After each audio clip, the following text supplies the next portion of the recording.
start this segment off in the first episode of it, we have today ModuncanJr. How you doing, bro? I'm good. Happy to be here. For sure. So, just to get everything started, bro, is Moduncan your actual name? It's a nickname. Nickname, okay. Yeah, so what is your actual name? Well, my actual name is Maurice. Got you, Maurice. So, are you actually a junior, or that's just something you threw in there just, for some giggles? I am a junior, but Okay. I know my dad has his own full name, and I said I want to go by something a little bit different. Okay, got you. So where did Mo come from? Mo came from my dad. They called him Big Mo, or they called him Big Mo. So me, looking just like him, they used to call me Lil Mo growing up. So that's what everybody know me as, Lil Mo. All right. It was hardly Maurice.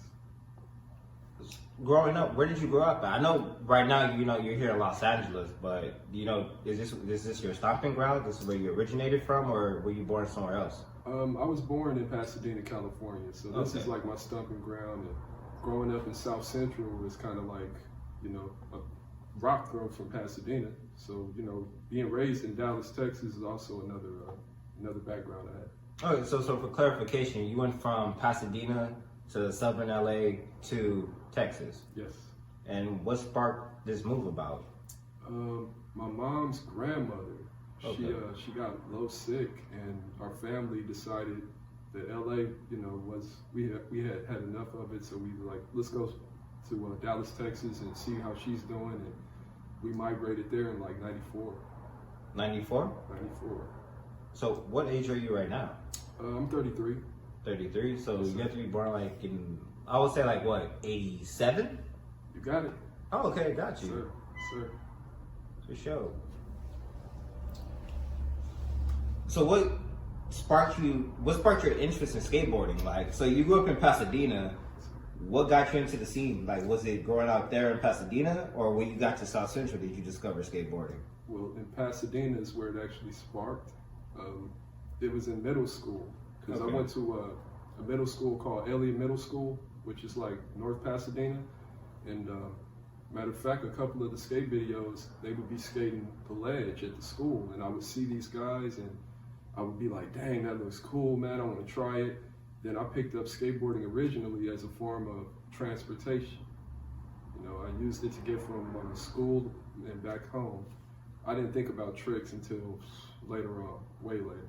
Okay, got you. So just to make sure, so going to school in Pasadena, Yes, sir. seeing the skateboarders that frequented your school, that got your interest. Yes. Okay, so were you exposed to skateboarding before you got to middle school, or you were just oblivious to the scene? I was oblivious to the scene, and it was happening around me. I would see skaters, and I wouldn't think anything of it until I started riding a skateboard, and I started seeing the culture later on. Okay. So when you got into the skate scene, like, being out there in Pasadena, were you the only black skateboarder out there, or were there like other African Americans out there, skateboarding too? Well, there were other African Americans, but it was like a mixed culture. I'm talking like Asian, Caucasian, Belizean, Mexicano, Chicano. It was a mixed breed of skaters in Pasadena. It wasn't just like one or two, brothers. It was a lot of different breeds of people. Okay. So being out there in Pasadena, where did you get your first board from? I got my first board from. I know there's a shop out there, Valsurf, Okay. and I know it's been there for a minute. I don't think it's there anymore, but I know a lot of people that come from Pasadena, like they frequent that shop. That's their local. So, was that the first place where you got your board from, or you got it from somewhere else? Well, are you familiar with Old Town Pasadena? Yeah. There was a shop there in like, I'm gonna say this must have been 99, called Atomic Garage. And it sat right at the end of Colorado Boulevard. And we're talking about packed Colorado, normal days, like weekends. You got crowds of people walking, so that shop had a lot of customers. Yeah, that's where I got my first board at. And what brand was this board? Was it a blank or like company?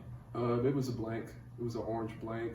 I want to say Grind King trucks. Let's see.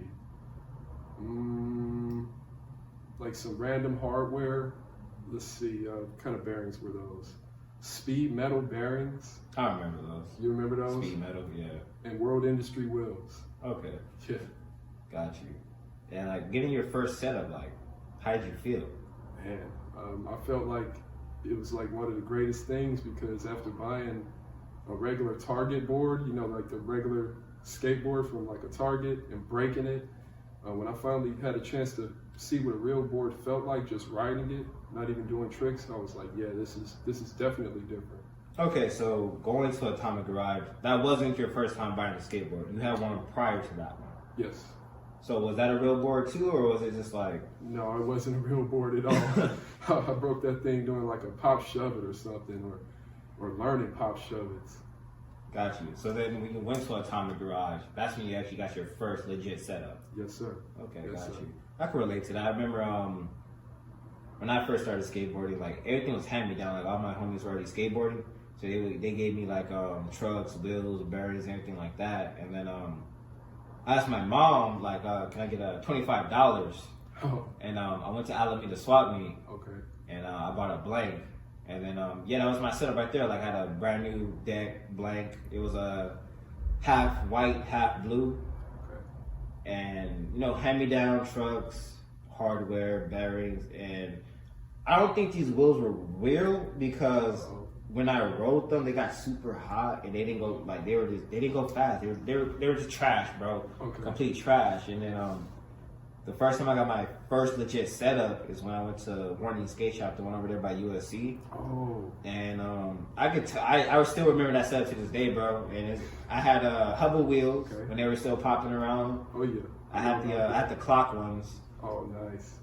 I got Thunder trucks, and that's what really got me like really into Thunder trucks, bro. Like everything else at that point. And this is what I think is so funny.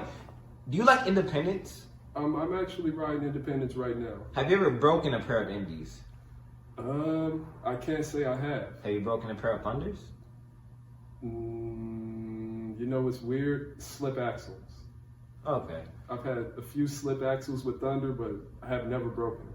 Okay, got you. Because every time I ask people that question, they always say like, "Oh, I've never broken a pair of Indies. I've broken a pair of Thunders." But I'm just like, I've skated a pair of Indies, and people never believe me. I always break my Indies when I skate them. Oh. That's why I don't skate them. Like, We talking like the hanger? no, I break the base plate, or I end up breaking the kingpin. I'm sorry. I take that back. I broke one pair of Independence, like some stage 8s, like old schools. Like these are the heavy ones. Okay. And it broke right across the middle of the base plate. That happened to me before too. And Oh man. yeah, I'm just like, after that, you know, like when you get your first anything, you're like, all right, this is what I like, this is what I don't like. And I'm like, since my first pair of trucks were Indies and I broke them, I was like, I don't want to skate these. I don't want to skate And these then I anymore. got a pair of Thunders, and dude, ever since then, I've been sprung on Thunders. And then the board I had was almost, it was a Gret Lutzka. Oh, that's Yeah, Is that, it was when they first started the Impact series. okay. Yeah, with the carbon fiber disc. Got the disc right in the middle where the hardware goes. Yeah. Yeah. Yeah, man. And, remember. dude, it was dope, bro. That was a dope setup. Like, that feeling I got from that was just like, oh shit, I'm a real, not a real skateboarder now, but at that moment, I was just like, I feel so legit. Like, I don't have fake this or hand me down that. Like, this is all me. This is my personal setup. Yes, sir. This is what I'm pushing. I'm representing me with this board. You know what I mean? Like, Yes, sir. so that's why I was asking you, like, you know, when you got your first board, how did it make you feel? Like, what was that experience for you? Man, it felt like this is a real skateboard, and I don't know quite how to use it yet besides riding it. I felt great about it. I could say it's mine. For sure, man. You know, with COVID happening, like, how are you staying busy besides skateboarding? I'm filming other people. I'll go to the skate park and film and put together edits and send people their footage. Let's see. Always advertising, marketing, my sponsors, you know, even if I'm not skating. You know, always pushing the social media handle.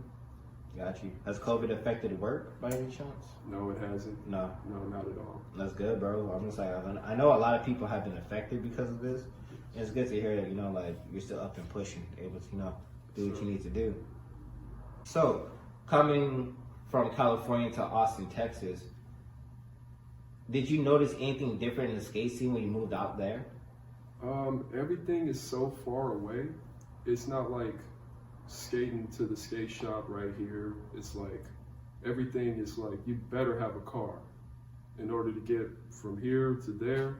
Because certain places in Dallas and Austin, they don't have transportation as far as you catching the bus and going here. Dallas does because it's more of the inner city type of deal. It's almost like LA, but it's just a different city.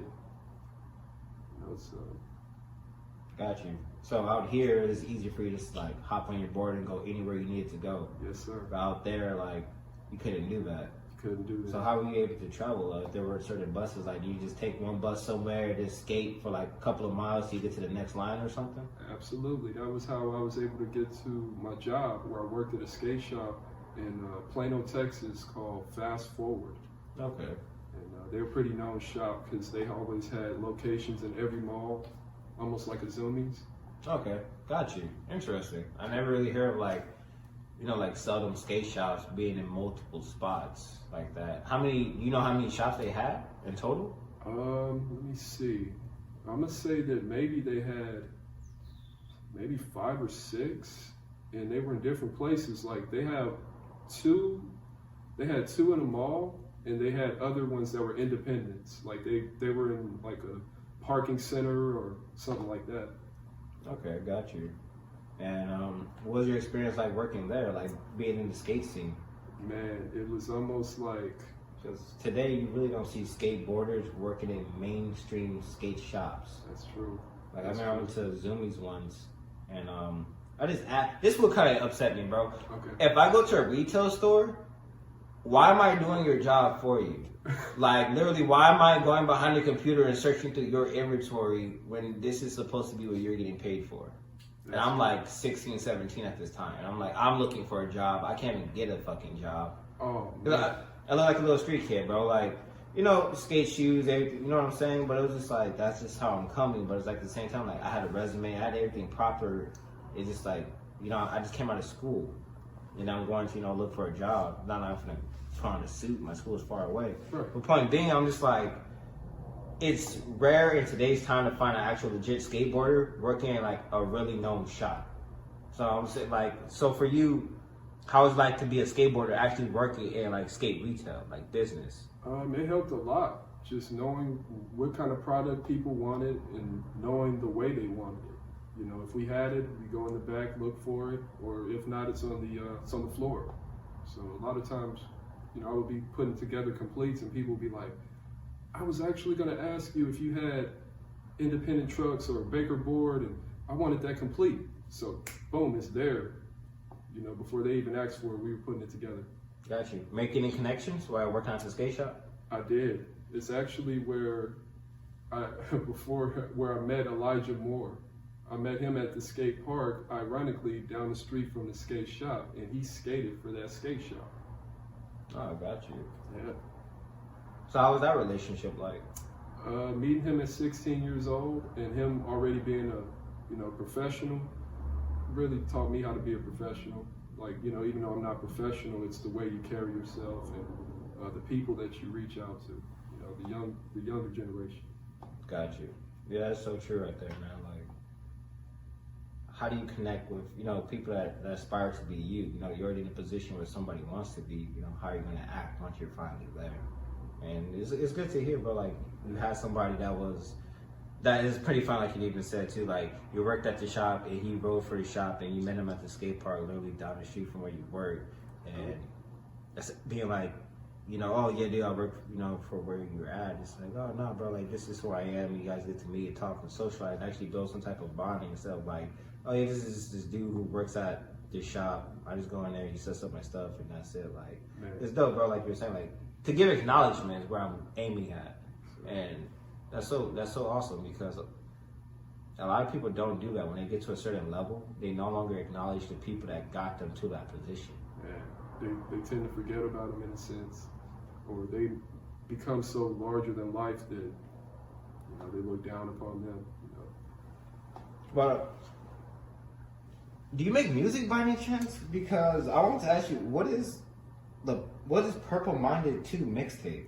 Oh, that's almost like it's a mix, you know, like, cause growing up in Texas, you know about Chopped and Screw music, right? Like Swisher House. Yeah.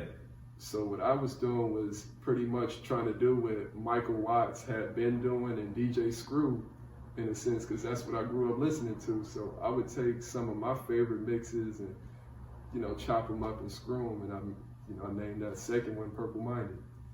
Got you. You know? Anywhere we could like find out to give it a listen? The full album pretty much is on SoundCloud. It's my, you know, SoundCloud, ModuncanJr, same thing. But it would be SoundCloud, This Is a Mode Production, MODE Production. All right, man. So, you know, looking through your feed, I seen like, you know, you've been featured in like, you know, certain like prominent skate magazines. I know two of them would be Carv, right? Carv Skate Magazine. Carv Skate Magazine, and you're also in the Skateboard Mag, right? Yes, sir. TrueSkateboardMag. There we go. How are those interviews? Those interviews are a lot like this one, but they just hit me with more skateboard questionnaire. You know, pretty much the same. Got you. But how does it feel like to be a skateboarder to like be featured in like a magazine though? Man, it's overwhelming. I'm really grateful, you know, to be able to have, you know, my sponsors and my friends and my family and where I come from, you know, featured in the magazine. How did they feel when they saw you in the magazine? Like, was it a shocker to them? Like, yo, like he's really in this. Honestly, it was a shocker to them because I didn't even tell them what I had been doing. You know, my people, like my family, would be like, oh, well, he went out to skate, or, you know, they know that I skateboard, but they don't know the meat and potatoes of, you know, trying to get your name out and skating for sponsors. Got you. And how did those two interviews come about? Honestly, I think it was me that DM'd them. You know, I direct messaged them and I asked them, I said, do you guys have a spot for an interview in your magazine? I would like to be featured. And the guy said, I'll get back to you. And, you know, just how persistence is. I kept on hitting them up and, you know, looking to get an email from them, checking my email constantly, and eventually it just happened. Got you. Yeah. That's pretty cool, man, because not a lot of people take the initiative to message somebody first and be like, hey, you know, I'm trying to do this and get in. It's like most people are like, oh, I need people to come to me. It's like, I'm that guy. I need you to come to me. It's like, I think that's pretty dope, bro. And it's like, Thank you. You know, a lot of people have a lot of pride in themselves where it's like they don't want to like take certain opportunities. I'm not saying like you didn't take an opportunity, but I just find it interesting that you didn't allow your pride to be like, oh, I need these people to talk to me first. Like, I think it's pretty cool and, you know, admirable that you're like, you know, let me hit these guys up and see if they're interested, you know, to get my story out there and to talk to them. And Yes, it's sir. pretty dope, bro, because not a lot of people do that. Honestly, this is the first time I actually ever heard somebody doing that, so. It's just thinking outside the box, knowing that I'm not a household name, and I'm like, well, how can I get them to know me? You know, so instead I'm like, here, let me introduce myself. Got you. And then you also been in skate competitions as well, right? Yes, I have. I know you've been in the MountainDew Free Flow, right? Yes, sir. Mind speaking on that? Plano, Texas, 2001.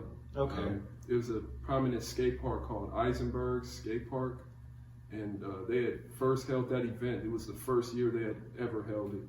And they had like the Mountain Dew people to come in and redo the whole skate course and put up the decals. And I was seeing the whole process going down. And I said, wow, this is something that I want to be a part of. So that way I could kind of get my name out. You know, skating around Plano and Dallas, Texas anyway, or as we call it, the DFW, Dallas-Fort Worth Metroplex. This was an opportunity to be featured on TV, maybe, is what I thought too. I didn't do too well. How was it like to skate that competition? Was that your first competition to ever skate? Honestly, it was my first big competition, yes. Guy that ended up winning it, I think his name is JoJo Fields from Rowlett, Texas. And I don't think he skates now, or he rarely steps on the board, but he's still kind of like a local legend. Okay. Yeah. Got you. Skate park hero. Oh yeah. Or just in general, like when you say the name, this guy's known Got you. around Dallas. You also skated in the Red Bull Manny Mania tongue twister right there. How was that, bro? Because I know Joy Brzezinski started that competition. And I know, like, dude, he's like, you know, one of those Manny like fucking freak heads right there, bro. King. There we go. My dude is better. He's a moon balance. I'm talking like this guy's like the Tony Hawk cheat. He first, well, on that particular event, it was in Austin, Texas, and this was like 2007. And how I even came about getting in that contest was because of the owner of Now Skateboards, Josh Hurley, paid for me to skate in this contest. And I'm nervous as ever. I'm shaking like a leaf. When he tells me it, I'm like, I know Joey Brzezinski. I'm like, cool. So we finally get to Austin, Texas. We sleep on the owner of the skate park of Austin's couch. And I remember waking up the next day and going to that skate park, and it was about 200 skaters. The first one we seen was standing outside, and that was Joey Brzezinski himself. Yeah, man. How'd you feel skating in that competition, though? Was it nerve-wracking? Oof. Man, it was definitely nerve-wracking trying to settle down and get in the groove of things, and you got people everywhere because how the heats worked, they would have maybe 10 people skating at one time. Okay. And you'll be bumping into people, and you might not land your trick, or somebody might be coming behind you to do a trick, and it consists of manuals, only manuals, because they rebuilt the course with like a mani pad, like a pyramid with a mani pad on it. They put like a gap in between the mani pad to where you could do like tricks where you pop over to like the next mani pad. It was cool. Got you. That's what's up. And where did you place in that competition?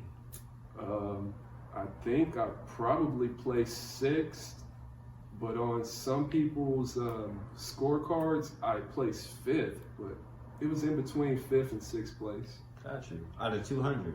Yeah. So that's not bad, bro. I'm like, you were feeling like the top 10. Man, I was lucky to get even that far because I didn't have any tricks that I was working on, or I just went in there without a plan and just let it flow. Yeah.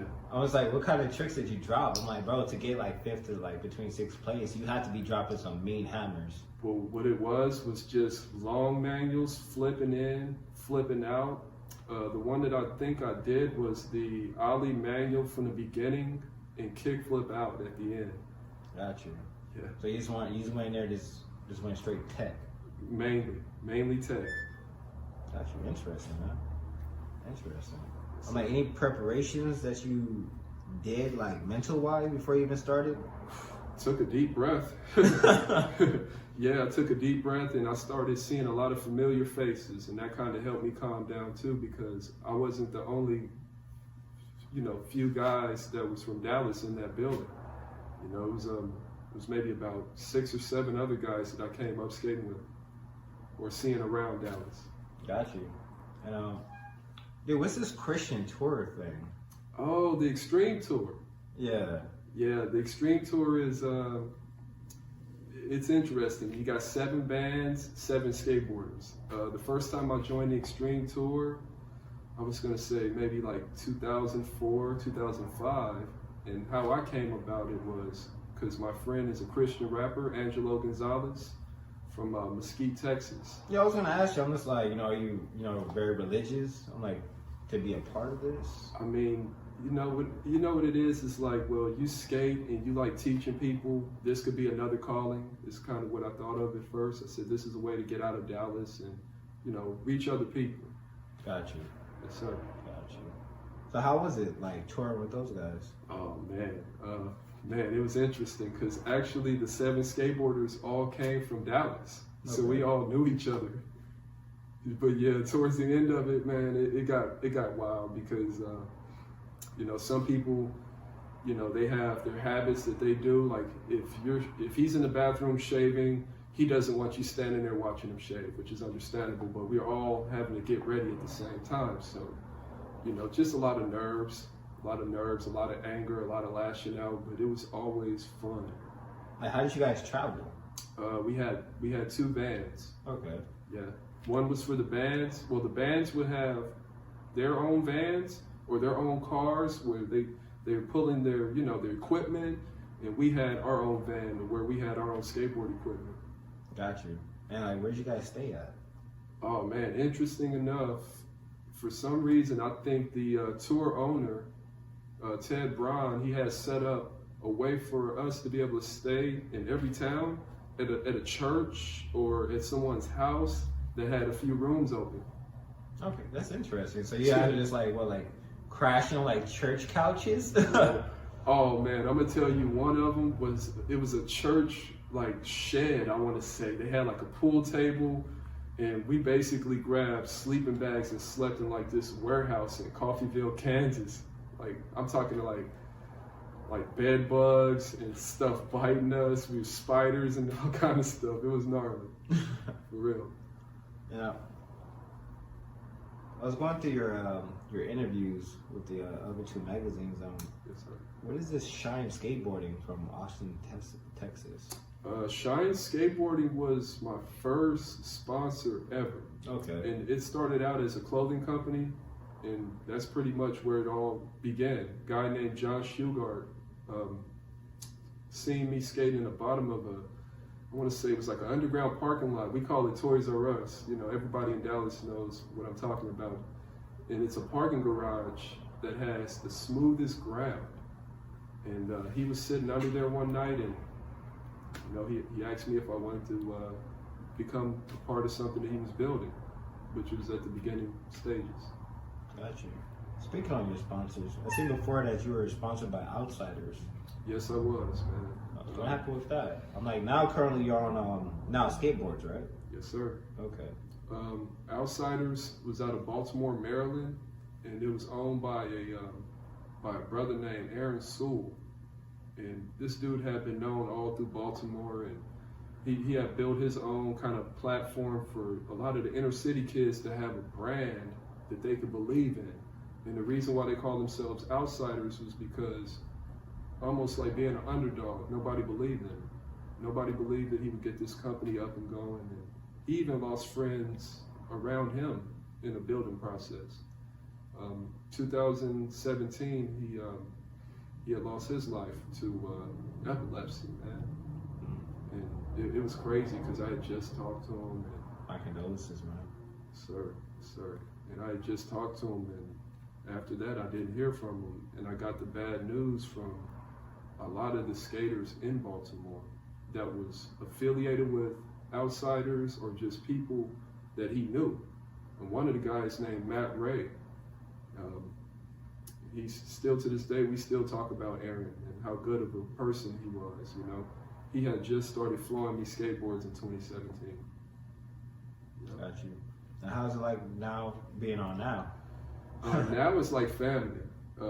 It's owned by Josh Hurley, who also skated with me on Cheyenne Skateboarding. So a lot of this is just friends and family, man. This is all a Dallas thing. Got you. Got your own close-knit circle. Yes, sir. That's what's up. No new friends, huh? Yeah, I believe in new friends, always. Yeah. Got you. For sure. But what's up with Who Bustin' Clothing? Who'sBustin.com. My boy, shout out to Fabian Walker, man. He's out of, I'm gonna say, Riverside, i.e. Inland Empire. And he had wanted to do something pretty much for, you know, video production. You know, him being a brother, he wanted to go out and film many different types of people and put out different videos featuring, you know, who's busting. And the question is, who's busting? And you had a part in the video, right? Yes, I had a part in one of his latest videos called Gas Video. Got you. Yeah. Yeah, so tell us more about your sponsors. I know are you still on Dragon Boat? No, that was a collaboration video I happened to have did with Jim Bates. He's a longtime pro skater for Status Skateboards, and he was starting the hardware company and a grip tape company. And I grew up watching him on VCR, so it was interesting to reach out to him and do that video. Got you. I think this was pretty interesting, dude. I've never seen someone of this type of sponsor. Eco Lips Organic Lip Balm. Oh man, you did your homework. Yeah, they're out of Cedar Rapids, Iowa. And how I came about them was from a sticker that a guy had on his skateboard at Allen's Skate Park. And I was like, wonder what Olloclip is. So I ended up going to their website and getting the contact. I emailed them. They sent me out a package of organic lip balm. That's what's up. Is it a good product? Oh man, it's great. Great? It's great. I'm gonna try me some. Yeah. Definitely. Better than like what that regular chapstick, what is that stuff called? We talk about, what is it called? The lip balm? Yeah. Yeah, we're talking about chapstick, right? The regular chapstick? Yeah. Yeah. It tastes, well, for Olloclips, it was organic and it had the flavor of something natural, like all natural. So Gotcha. if it says strawberry, they meant real strawberries. I know you do a lot of your filming with your cell phone. What's up with how you pronounce Olloclips? Olloclip. Yeah. That is a lens system that's for specific, whether it's iPhone or Android. It could be for any type of iPhone or newer Android. And it's a lens system that clips directly onto the phone. Okay. They got fish eyes and macros and so many arrays of lenses. Got you. Anyone you want to give a special shout out to for your sponsors? I want to give a shout out to pretty much everybody, man. I mean, Josh Hurley at Now Skateboards. I want to give a shout out to Olloclip. I want to give a shout out to Boardycake Wheels, which is Arthur. I want to give a shout out to Sparrowbearings, my guy Dan from Maryland with Errandsbrand.com. Let's see, who else? Kyber at LighterBro out of Santa Barbara, California. And they specialize in like lighter accessories. Okay. You know. For those mentions, do you have a hardware sponsor? I do, in fact. Okay. And I just got welcomed to the team. Roland welcomed me to High Tech Truck Nuts. Got you. That's what's up, man. When did this happen? This actually happened last night. Last night? Yeah, but I had met Roland maybe a few months ago. And I was interested in his hardware because he was doing something different. What was different about it? The design, the colors, just the fact that he makes a hardware where you only need one single tool to take it on and off. Really? In fact, I have it here. Oh, sweet. I'll check it out after this. Yes, sir. Definitely. Any new projects coming up from your sponsors? Like any new videos we should be looking forward to? Yes. In fact, the Now Skateboards video should be dropping in 2021. And we're going to be introducing a new pro rider. Oh, sweet. Yeah. What's up with this NAR jars? They're out of Las Vegas, and NAR jars is a medicinal, marijuana cannabis company that pretty much specializes in special jars to keep everything air sealed. So what's so different about their jars? The glass is made from a borosilicate, which is like moon glass, or is what they use for spacecrafts. And they use a silicone top to pretty much seal the air inside of the jar. Oh, so to keep my herb extra fresh. Extra fresh. Got you. And it even has a 2-in-1 stash jar for wax or can of butter. Oh, sweet. Yeah. Oh, that's dope. So I could put my weed and just keep my concentrates on top in the same container. Exactly. Hey, that's legit. I fuck with that. Okay. I might have an extra one I could give you. Oh, I appreciate that. Thank you. Word. To get into skateboarding, what's your favorite tricks? My favorite tricks pretty much are like 360 flips, heel flip, back heel. I rarely do them though, like fakie cab flips, just fun, happy-go-lucky tricks, no comply 360s, pop shove, front side pop shove, varial heel flip, inward heel flip. Just a lot of intricate flip tricks that some people don't like doing. I might play with them kind of. Got you. Any memorable spots that you've skated before? Got some tricks on? Man, recently for me was USC Rose Garden. I went there with a pack of my friends from Santa Barbara because I was filming for a video that my friend Angel Hernandez had just put out called Break Time. You guys want to check that out. I skated Rose Garden and I did one of my, I did my first or second time ever flipping into a grind. So I ended up doing heel flip back 5-0 and I was just like, wow, this spot is cool.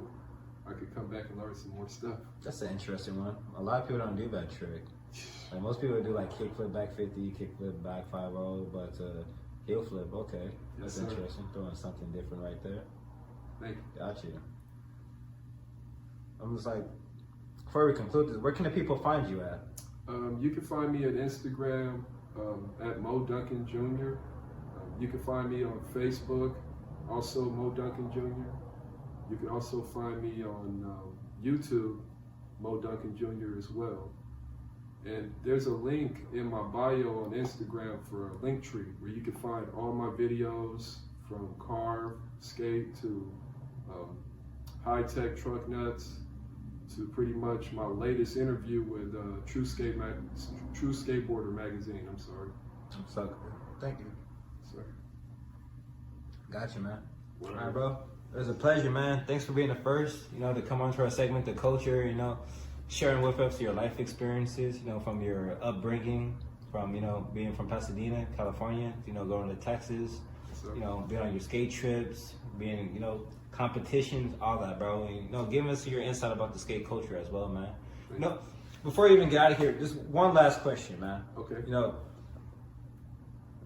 How's it like being African American skateboarding, from going from California and then going to Texas too? Because I know it's not really looked upon like as a high thing in our community. It's basically like being an outsider because they're looking at you like, what are you doing? You're doing something different than what we're doing. And the famous skateboarder that everyone knows, because they played the video game, is Tony Hawk. Yeah. So they looking at me like, well, you play too much Tony Hawk. And I'm like, no, I really do this. There's a difference, and I've taught people. So I had to be looked upon in my community as that one dude that everybody says, oh, there's the black skateboarder. Until there was many black skateboarders. Any words you want to give the youth? People are going to dislike you for doing something different, and whether it's something that other people don't do, you just keep doing it because you like it. And also too, teach the next generation about what you're doing, the skate culture in general, from videos to the history of it, because it goes further back than myself. Gotcha, man. Yes, appreciate it. All right, man, it was a pleasure to have you here today, man. Always. Yes, sir. My man. If you enjoyed the video, give it a thumbs up as well as subscribe to the channel to get notified when we drop new content. And thanks again for watching Swoosher Sweets. The channel will be bringing back the sneaker to the culture.